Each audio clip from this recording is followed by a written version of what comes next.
तो हम क्या करते हैं, जब वो बना लेते हैं वो ऑब्जेक्ट ट्री, हम क्या करते हैं कि जावास्क्रिप्ट के ज़रिए हम वो जो 3-4 कल आपको मैंने फंक्शन बनाए थे, गेट एलिमेंट बाय आईडी और gate element by tag name, gate element by class and document dot Curie selector, उन फंक्शंस के ज़रिए हम इस डॉक्यूमेंट ऑब्जेक्ट ट्री को एक्सेस करते हैं और यहाँ से जो भी जिस भी एलिमेंट के ऑब्जेक्ट को हमने ग्रैब करना हो वो हम इनके ज़रिए, इन फंक्शंस के ज़रिए ग्रैब करके अपने पास ले आते हैं, किसी वेरिएबल में स्टोर कर लेते हैं या अपने पास ग्रैब करके ले आते हैं।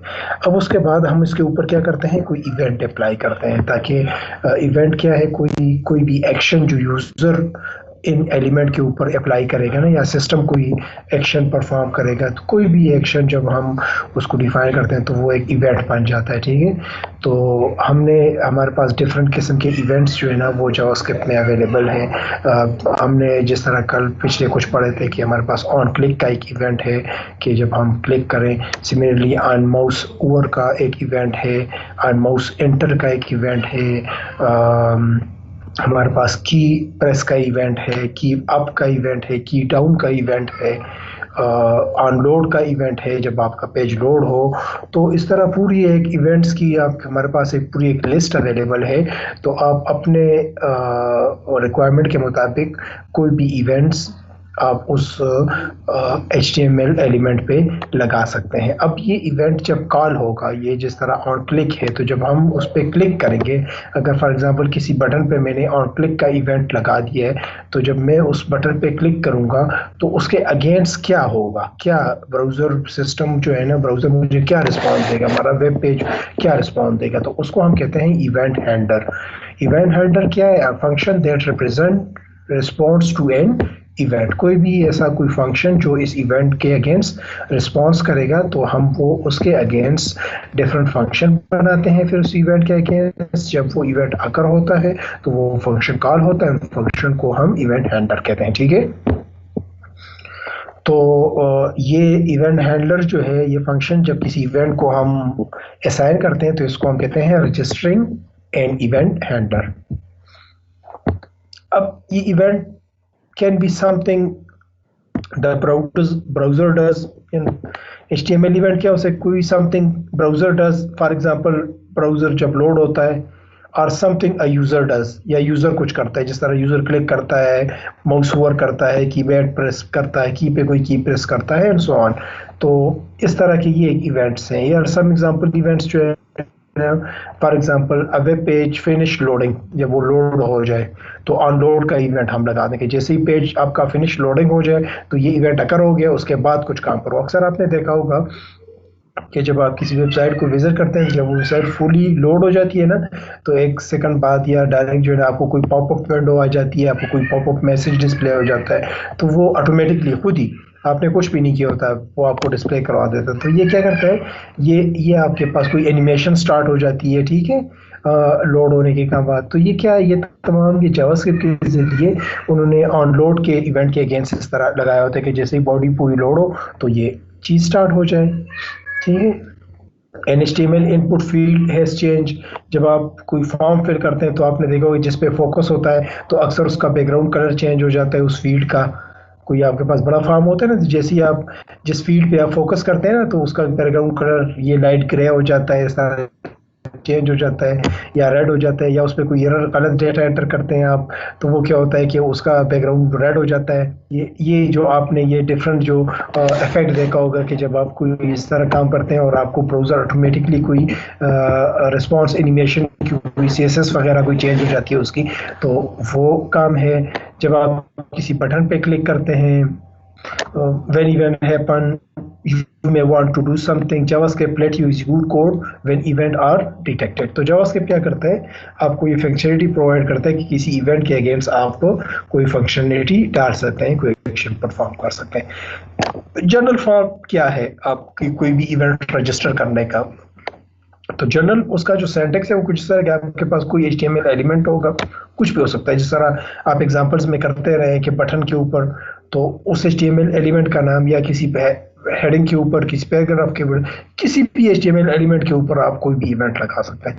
तो पहला पार्ट क्या होगा, उसका जो स्टार्टिंग टैग होगा ना, उसके अंदर आप कोई इवेंट लगाएंगे तो आप ईमेल एलिमेंट होगा, उस पर आप कोई सम इवेंट लगाएंगे और इक्वल साइन के बाद आप कोई जावास्क्रिप्ट का कोड या उसका जो इवेंट हैंडलर है ना, वो जो फंक्शन है उसका एड्रेस देंगे। ठीक है, जिस तरह एग्जांपल को देख लें।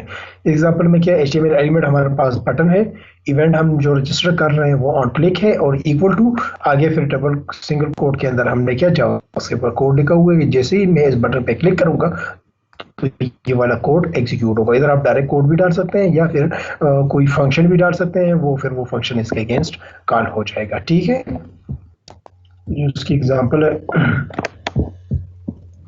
ये एक दूसरी एग्जांपल है, हम जब बटन पे क्लिक करते हैं तो हमने क्या हुआ है कि इसी बटन ऑन क्लिक, अच्छा इस एग्जांपल को जरा और से देखें। इधर तो हमने वो गेट एलिमेंट बाय आईडी उसको पहले गेट किया, तो फिर उसकी एचटीएमएल की प्रॉपर्टी अप्लाई करके उसके अंदर ये डाला। इधर इस एग्जांपल में हम क्या कर रहे हैं, इस एग्जांपल में हम दिस का यूज कर रहे हैं। आप डायरेक्ट दिस का यूज भी कर सकते हैं। दिस का क्या मतलब है, दिस एक कीवर्ड है जो नॉर्मली जो यूज होता है किसी ऑब्जेक्ट को रेफर करने के लिए। तो ये बटन जो है ये डॉक्यूमेंट ऑब्जेक्ट मॉडल के अंदर एक ऑब्जेक्ट है ना, तो इधर मैं कह रहा हूँ कि on click equal to this. This का मतलब है कि ये वाला ऑब्जेक्ट, जो भी ऑब्जेक्ट है, ये वाला कौन सा ऑब्जेक्ट है, ये बटन वाला ऑब्जेक्ट, वो इस इधर आ जाएगा कि इस ऑब्जेक्ट के ऊपर एचटीएमएल की वैल्यू अप्लाई कर दो इक्वल टू डेट। तो जैसे ही आप इस पर क्लिक करेंगे तो ये वाली एप्लीकेशन ये कॉल हो जाएगी। ठीक है, तो या तो इधर मैं इस पूरे ऑब्जेक्ट को गेट एलिमेंट बाय आईडी या gate element by tag name के जरिए गेट करूं, या फिर आप डायरेक्ट अगर इसी एलिमेंट इसी ऑब्जेक्ट के अंदर हैं, आप इसी जगह पे हैं, तो आप इधर दिस का कीवर्ड यूज करके इस ऑब्जेक्ट को डायरेक्टली भी ग्रैब कर सकते हैं। ठीक है, अब इसके अंदर क्या होगा, इसके अंदर यही ऑब्जेक्ट आएगा, ये बटन वाला ऑब्जेक्ट जिस ऑब्जेक्ट पे आपने इसको लगाया हुआ है। ठीक है, तो सेवरल लाइन ऑफ कोड होता है, तो अच्छी बात यह है कि आप इधर डायरेक्ट जावास्क्रिप्ट का कोड ना लिखें बल्कि इधर कोई फंक्शन कॉल कर लें।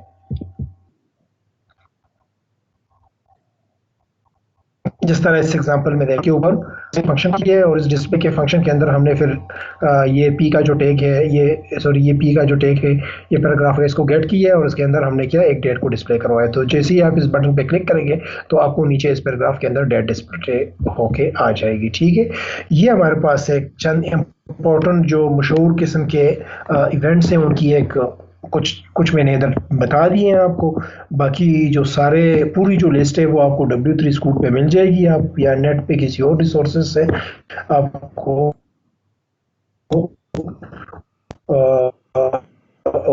इस पूरे जो इवेंट्स है। का इवेंट क्या होता है कि नॉर्मली आप ये हम जब किसी भी जो HTML एलिमेंट की वैल्यू जब चेंज होती है ना, तो ये उस टाइम कॉल होता है। जिस तरह फॉर एग्जांपल आपके पास कोई इनपुट फील्ड है, तो जब आप उसके अंदर कोई नाम टाइप करते हैं, उसकी जब वैल्यू जब आप चेंज करते हैं इनपुट फील्ड के अंदर, वो वैल्यू जाती है बैकएंड पे ना, वैल्यू के एट्रीब्यूट जो होता है, तो उसकी जो वैल्यू होती है वो जब चेंज होती है तो ये वाली इवेंट कॉल होता है। ऑन क्लिक का इवेंट तो आपने बहुत ज़्यादा यूज़ करेंगे, किसी भी चीज़ किसी भी HTML एलिमेंट पे जब आप क्लिक करते हैं तो वो ऑन क्लिक हो जाएगा। माउस होता है ना, आपने सिर्फ वो सोलो क्लास पढ़ी, वो भी कुछ इसी तरह काम करता था, लेकिन वो बड़ा लिमिटेड था ना, उसमें की फंक्शनैलिटी नहीं थी, एक हावर ही था ना। इधर अब बड़ा आपके पास जो है ना वो डिटेल आ गई है, आप माउस ओवर उसका इक्विवेलेंट है उसको यूज कर सकते हैं। इसके साथ साथ आप माउस आउट भी यूज कर सकते हैं कि जब माउस को जब उसके ऊपर ओवर हो और माउस जब आउट हो। ठीक है, तो इसके अलावा माउस की ये तो थोड़ी सी ज्यादा आपके पास ये फ्लेक्सिबिलिटी आ गई है, ऑन की डाउन, ऑन की अप, ऑन लोड। ठीक है,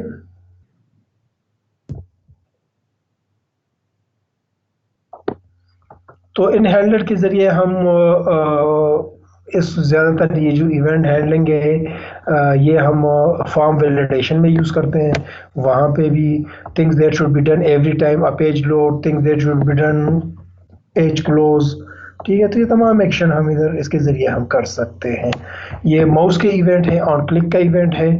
ठीक है, तो ऑन डबल क्लिक का इवेंट भी है, ऑन कॉन्टेक्स्ट मेन्यू का इवेंट भी है, जब It's आप 5 event o'clock. Occur when the user right click on an event to open a context menu. ठीक है, ऑन डबल क्लिक भी है, ऑन माउस ओवर भी है, ऑन माउस एंटर भी है, ऑन माउस लीव भी है। ठीक है, तो जब आप किसी भी एलिमेंट पे माउस ले जाएंगे तो ये माउस एंटर का इवेंट कॉल होगा। जब आप उससे माउस हटाएंगे वापस निकालेंगे तो ये माउस लीव का इवेंट कॉल होगा। और ऑन की कीबोर्ड के इवेंट्स आपके पास ऑन की डाउन, ऑन की प्रेस, ऑन की अप, ये 3 किस्म के आपके पास इवेंट कीबोर्ड के भी अवेलेबल हैं। फॉर्म के बहुत सारे इवेंट्स हैं। ऑन ब्लर, जब आप किसी इनपुट फील्ड से आप फोकस करते हैं तो ऑन फोकस का इवेंट कॉल कर सकते हैं आप, कि जब मैं इसको फोकस करूं तो क्या हो। तो आप ऑन फोकस का इवेंट यूज़ कर सकते हैं, ऑन ब्लर का इवेंट यूज़ कर सकते हैं, ऑन क्लिक का इवेंट, ऑन चेंज का इवेंट यूज़ कर सकते हैं। ठीक है, ऑन फोकस आउट का इवेंट। इस तरह ये डिफरेंट किस्म के इवेंट्स हैं, आप इन्हें अपने प्रोग्राम्स में यूज़ कर सकते हैं।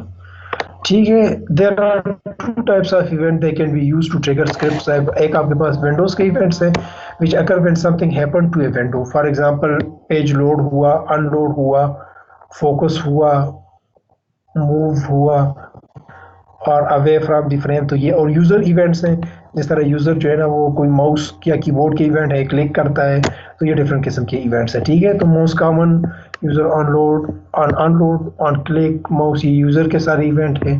तो ये सारे हमने ऑलरेडी डिस्कस कर लिए, आप फिर इसको देख लें। ठीक है, अब हम थोड़ा सा आगे चलते हैं और थोड़ा सा ऑब्जेक्ट्स के ऊपर आते हैं। हमने विंडो एरेज के अंदर ऑब्जेक्ट्स को डिस्कस किया था, तो हमारे पास बहुत सारे जो है ना हमारे पास चंद ऑब्जेक्ट्स हैं और फिर उन ऑब्जेक्ट्स से रिलेटेड हमारे पास built in properties and methods जो है ना वो जावास्क्रिप्ट के अंदर अवेलेबल है। जिस तरह स्ट्रिंग का जो ऑब्जेक्ट है, अगर हम कोई स्ट्रिंग वेरिएबल डिक्लेयर करते हैं, या एरे का जो ऑब्जेक्ट था, तो हमने क्या किया था, एरे के अंदर आपने देखा एरे का जो हमने ऑब्जेक्ट बनाते थे तो फिर उस पर हम डिफरेंट किस्म के मेथड्स अप्लाई करते थे। एरे डॉट लेंथ की प्रॉपर्टी मशहूर प्रॉपर्टी थी। फिर जो एरे का नेम था एबीसी जो भी था, डॉट के बाद पुश, पुल, स्लाइस, वो तमाम जो ऑब्जेक्ट्स जो मेथड्स थे हम यूज करते थे। सॉर्ट, तो वो सारे मेथड जो है ना हम वो एरे के साथ यूज करते थे। तो ये ऑब्जेक्ट्स के तो इस तरह हमारे पास स्ट्रिंग के ऊपर, अगर हमारे पास कोई स्ट्रिंग डेटा टाइप है, डेटा टाइप का ऑब्जेक्ट है, तो उस पर हम ये बिग का मेथड्स, बोल्ड का method, character eight index, fixed, font colour, font size और लेंथ का भी हम वो हमें स्ट्रिंग की लेंथ रिटर्न कर देगा। तो ये हम अप्लाई कर सकते हैं। ठीक है, स्मॉल, स्ट्राइड, सब इस तरह और भी बहुत सारे मेथड्स हैं, लेकिन चंद इंपॉर्टेंट मेथड्स मैंने यहाँ मेंशन कर दिए, आप इसको ज़रा अप्लाई कर लें। ठीक है, और इसके अलावा डेट के जो मेथड्स हैं, डेट भी बहुत इंपॉर्टेंट चीज़ है। डेट के हमारे पास बहुत सारे मेथड्स अवेलेबल है। अगर हम कोई डेट न्यू के कीवर्ड के ज़रिए हम एक नई डेट जो है ना वो क्रिएट करते हैं और फिर उस डेट पे डिफरेंट किस्म के मेथड्स अप्लाई करते हैं। जिस तरह हमें जो सिंपल डेट का मेथड है वो एक सिंपल डेट रिटर्न कर देता है, full get date, get month, get year, get hours, get minutes, get seconds. तो इस तरह हम ये तमाम डेट्स के जो फंक्शंस हैं, जो मेथड्स हैं, उनको भी हम यूज़ कर सकते हैं। ये बिल्ट इन फंक्शंस आप इन्हें कह सकते हैं। ठीक है, वो फंक्शन जो किसी ऑब्जेक्ट से बिलोंग करता हो उसको हम क्या कहते हैं, मेथड कहते हैं। ठीक है, ये डेट के कुछ और मेथड्स हैं। मैथ्स की प्रॉपर्टीज़ हैं, बहुत सारी मैथ्स के मेथड्स और प्रॉपर्टीज़ अवेलेबल हैं। ई के ज़रिए आप नेचुरल लॉग मालूम कर सकते हैं, पाई के ज़रिए पाई की वैल्यू रिटर्न करता है। ठीक है, इस तरह मेथड्स हैं आपके पास, sine, cosine, tangent, ceiling, floor, random, power मालूम करने के लिए तो x power P O W और एक्स वाई का मतलब है एक्स पावर वाई। तो आप इधर वैल्यूज देकर आपको वो क्या कर देगा, उसका रिटर्न कर देगा आउटपुट। ये एरेस तो उस दिन हम पढ़ चुके थे।